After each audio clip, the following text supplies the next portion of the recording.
Hello guys, দেখো আমরা মেলাতে যাচ্ছি।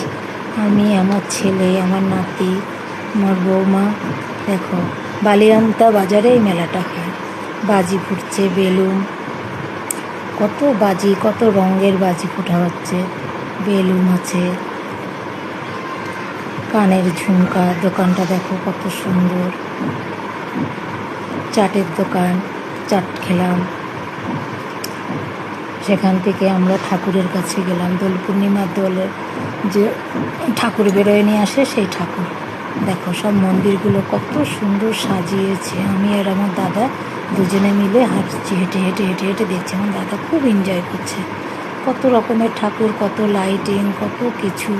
দাদার এই প্রথম মেলাতে যাওয়া, প্রথম মেলা দেখতে গেছে, খুব এনজয় করছে। প্রত্যেকটা ঠাকুর ঘুরে ঘুরে ঘুরে ঘুরে আমার দাদা দেখছে। সিংহাসনগুলো কত সুন্দর সাজিয়ে এনেছে, পালকি মতো তৈরি করে সবাই ঘাড়ে করে নিয়ে এসেছিল। ননারাও এই পাশে সব বসে রয়েছে।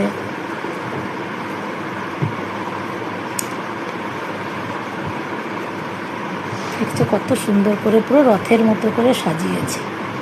যেমন ফুল, তেমন লাইটিং, তেমন সব কিছু। আর প্রচণ্ড ভিড় আছে মেলায়।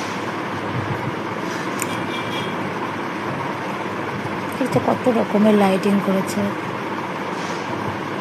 ফটোতে ভালো করে দেখা যাচ্ছে না যে কোন জায়গার ঠাকুর, কোথাকার ঠাকুর, সব লেখা আছে। সব কটা ঠাকুরের সিংহাসনের উপরে সব লেখা আছে।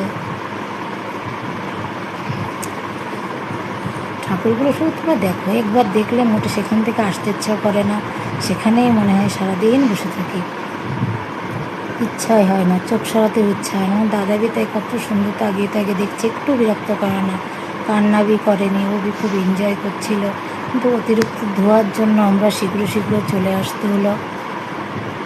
তারপরে আমরা এখন যাচ্ছি কুলপির দোকানে, কুলপি খাবো। আমি আর আমার বৌমা খেলাম। Tata, bye bye.